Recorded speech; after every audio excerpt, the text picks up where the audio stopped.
back to Dyson Sphere Program. Today we are going scouting for our Dyson Sphere location. I know that we have some stuff going on at home that seems pretty disastrous right here. We've been running into Casimir crystal production issues, we're running out of hydrogen, everything is falling apart, yada yada. But dealing with that doesn't feel super fun right now, so I think we should do something else instead.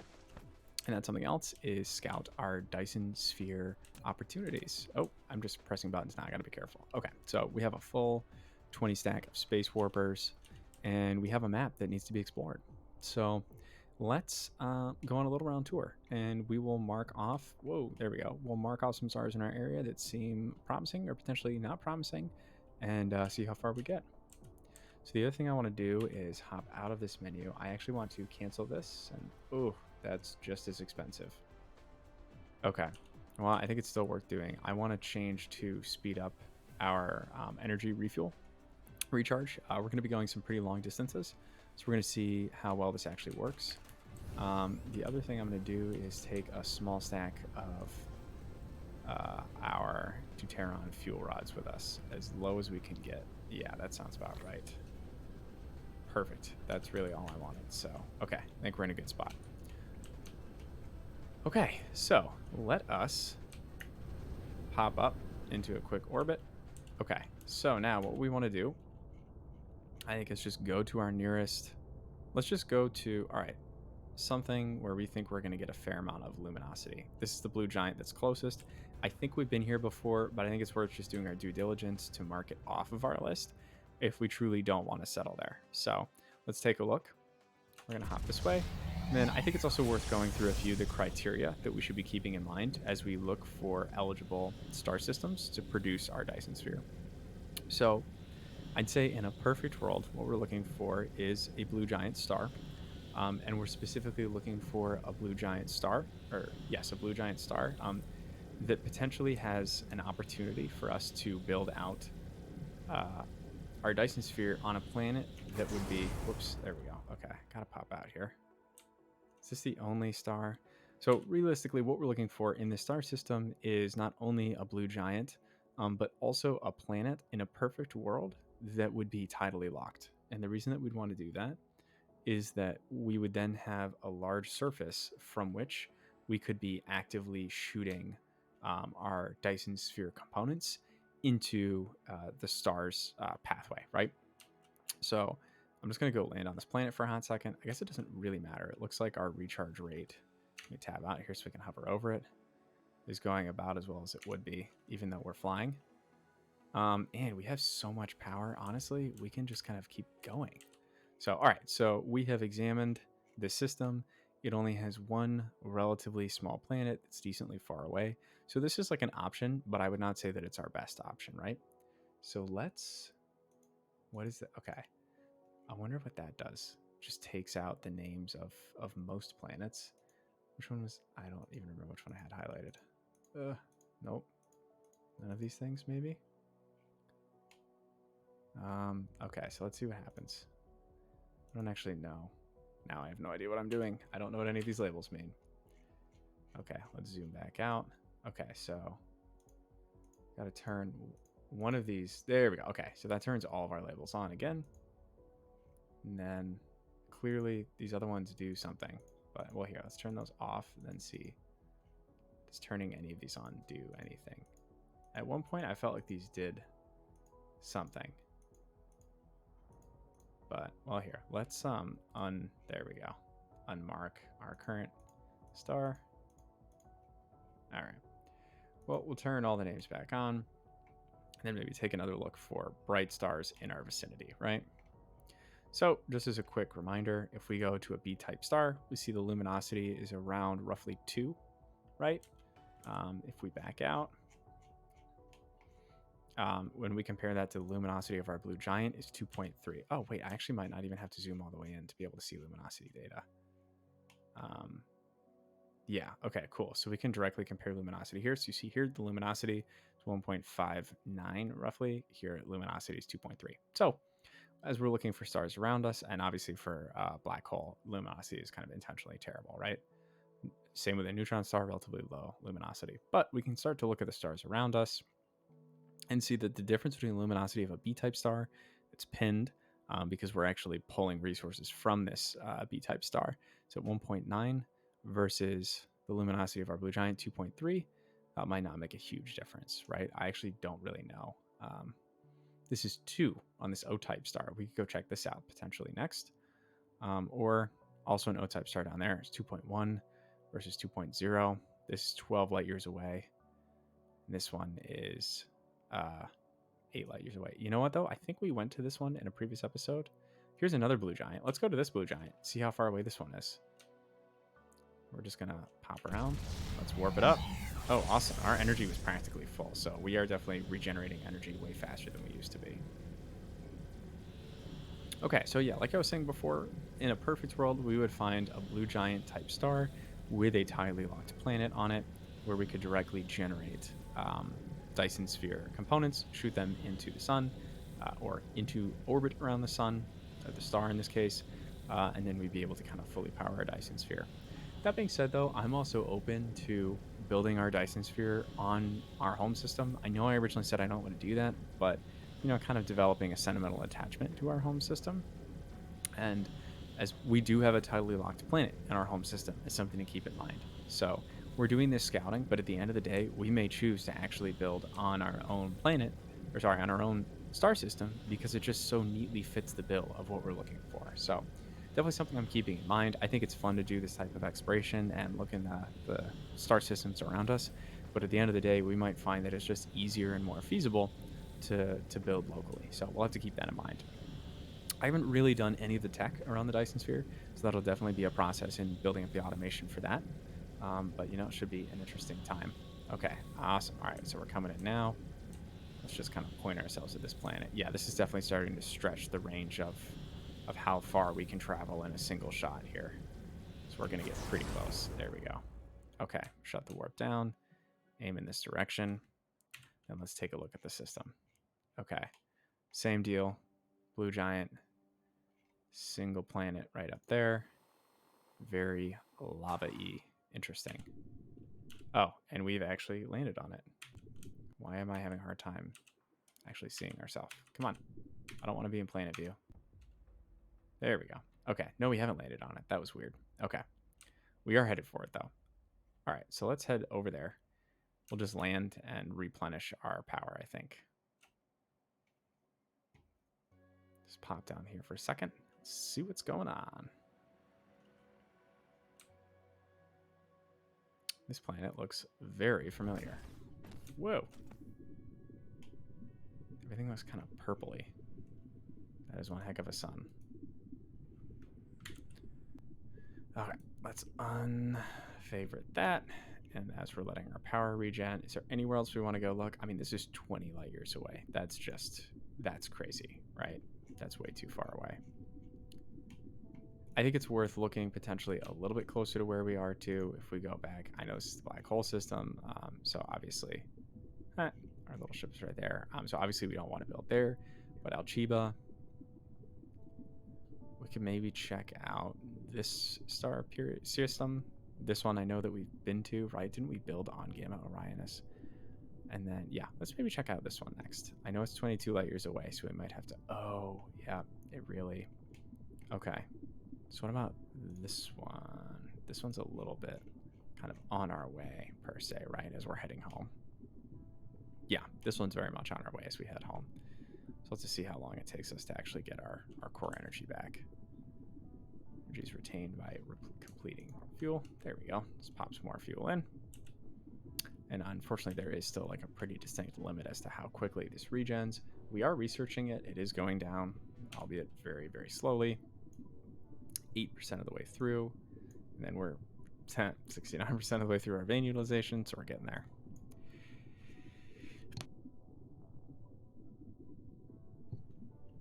Okay.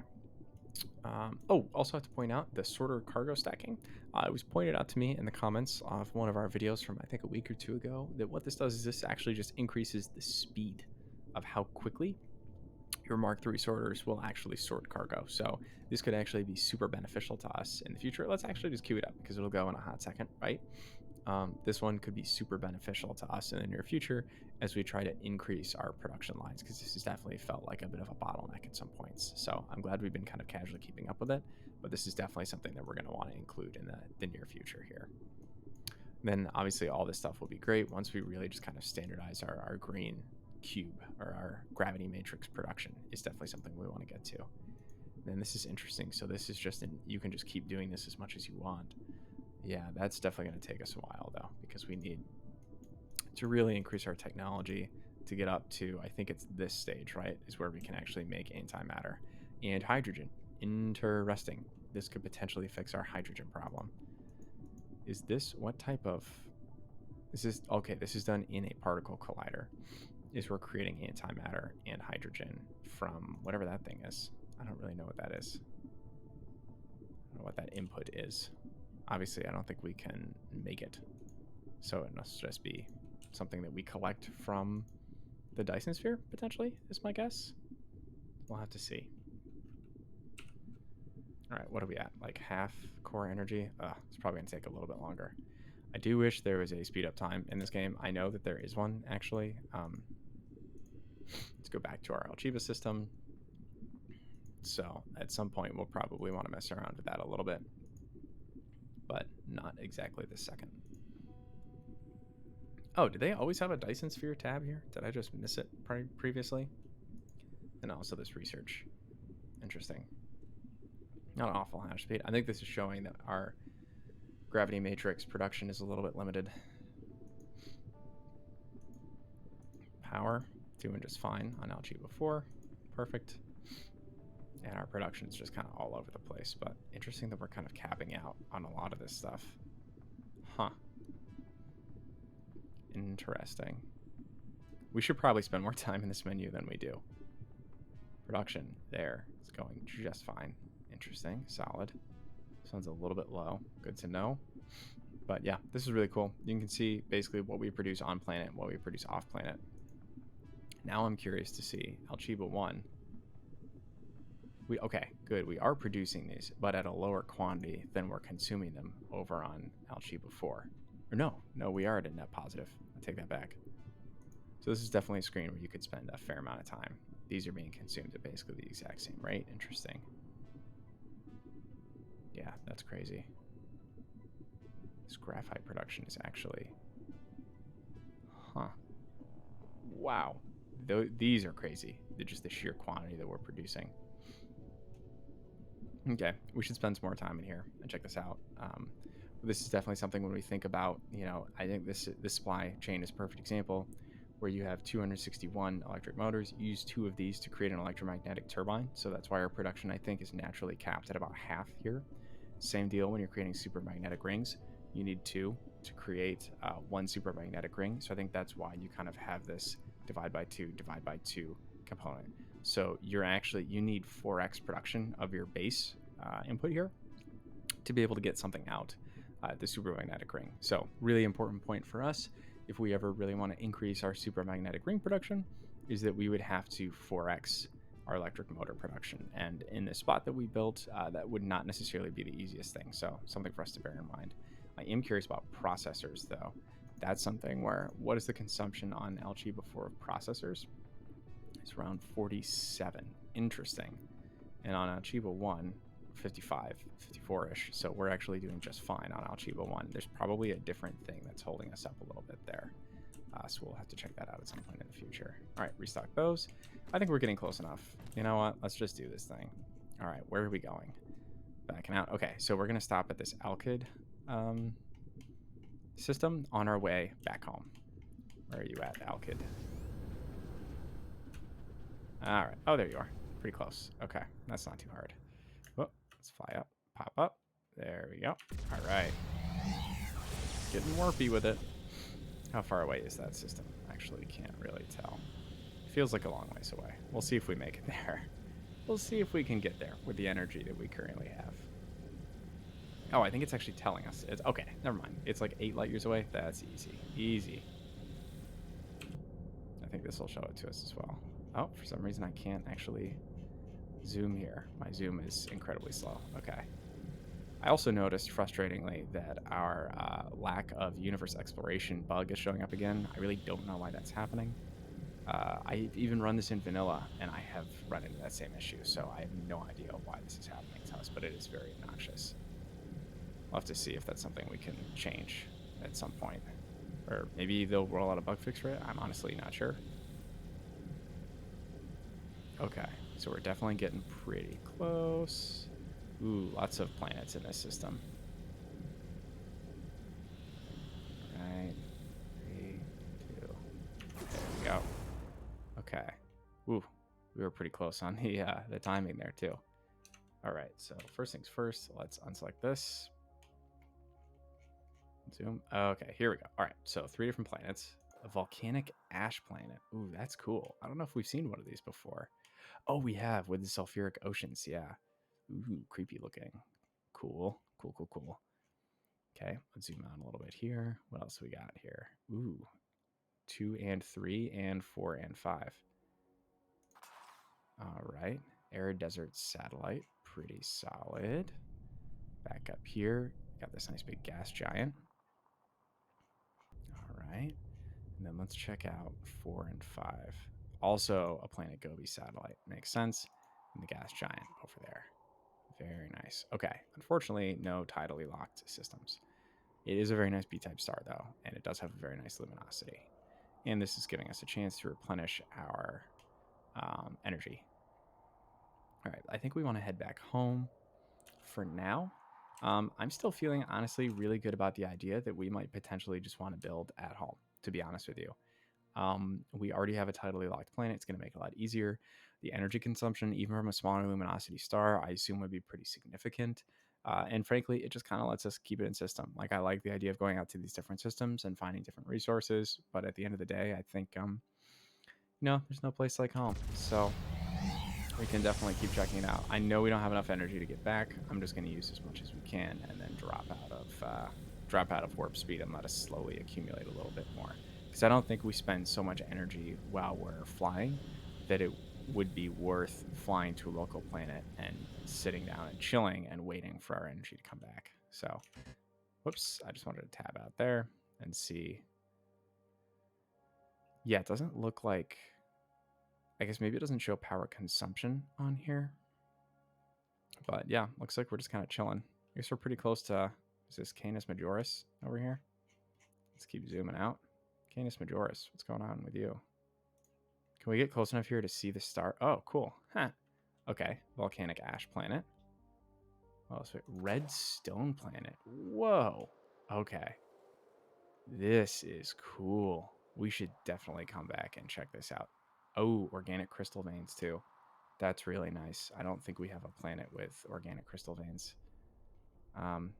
That is neat. What else do we got going on here? N3. Ashen Gelisol? Gelisol?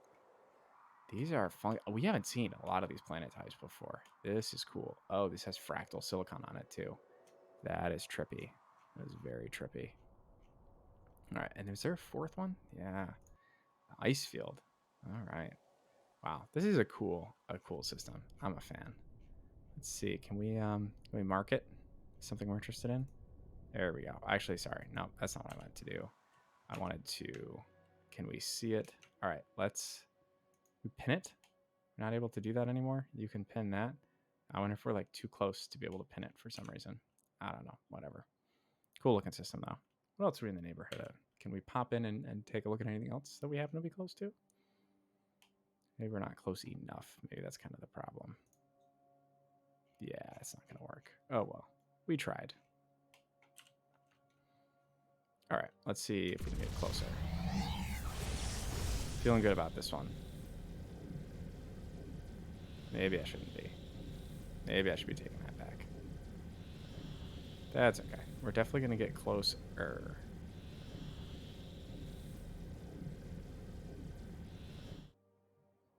Okay, not bad. Not bad. What else can we look at? I keep trying to hit tab, and I hit caps lock instead. And it keeps thinking we're trying to create something. Oh, okay, I see. So that's showing the star illumination is a multiplier here. That's interesting. So I really haven't played around with this at all. Interesting. Too close to other layers. Wow, so you could get really close to it. Huh. Okay, versus, that's the shell versus the swarm. I see. So the swarm is an individual kind of a ring, whereas it looks like the shell is explicitly... Interesting. Ooh, very cool. I don't really know how any of this works. Latitude is too high. Ah, okay. Interesting. We're still learning. But yeah, that is very funky. Here, can I remove? Okay, individual nodes. We'll definitely have to get more into this as we get closer to that and the time comes. Oh wow, look at that constellation right there. What system? Just a set of systems. It's not really constellation. No, yeah, they're all individual star system. That's basically the premise of a constellation here on Earth. Makes sense to me. Oh, what's we got coming on? That's interesting. Our altitude is pretty significantly high there. We also learned that AU stands for astronomical units, so that was a pretty helpful fact to know as well. I believe that it's the distance from the Earth to the Sun. We had an Intrepid commenter point that out in a previous episode. So Dyson Sphere Program apparently uses a kind of compressed astronomical unit system to be able to kind of keep things fun and keep things close enough, right? Which I think was a great call, honestly. Like being able to do our warp over here and not have to spend, the entire 20 to 30 minute episode just kind of warping back and forth. We've been able to see a lot of different stuff over a relatively short time period. So I think that was definitely a good call and making the universe a little bit more accessible, right? Okay, we've got to be very close to home at this point, right? Perfect. Okay, Algebra 4. Set our sights on you and land back home. Actually, are we close to Algebra 2? We don't want to go to Algebra 2, though. We're all about the OG Algebra 4. All right, I'm just going to slowly increase our speed. Or not, as the case may be. There we go. Can I just hold? There we go. That's what I wanted to do in the first place. Basically, just hold this down. We got our foot on the gas. We're ready to go. Put us in, coach. Okay, so I think we've done a little bit of scouting. We haven't found a planet that really suited our needs. I think we should just commit and decide that this is our home. Algebra is where it's at. This is where we want to build our Dyson Sphere. We have our tidally locked planet. We have all the resources we need here or in an accessible place. Ooh, that warp out of the system. Very cool looking. But I think that we take Algebra 2 as our home base. We can readjust the distribution of our solar panels if we need to. But I think that we take Algebra 2 and just kind of make it the basing station for all of our Dyson Sphere production. So what I think would be really cool is if we take the back half of the planet that's perpetually in shadow, make that where we're actually producing all of the ingredients and power inputs and everything that we need for the Dyson Sphere construction. So we can import all of our materials that we need. And I think it'll be a really fun way to start a planet where we're actually not doing a ton of production of resources directly on the planet, but we're essentially farming that out to the other planets in the system and requesting minerals and resources and whatnot from the other planets. So I think that could be a pretty fun one. Where are we going? We need to go find our little charging station, which looks like it's right over here. How fast do we charge? I mean, that's pretty fast, don't get me wrong. It's pretty solid. Okay, well, I think that's going to wrap it up for here, folks. Thanks for joining me. I think we made some big decisions today. We did scout our blue giants, and we found them wanting. So we are going to build right here in the Algebra system, and that'll have to wait a little bit longer. So check back in, and we will start on our Dyson Swarm. Thanks for having me, folks. Catch up to you soon.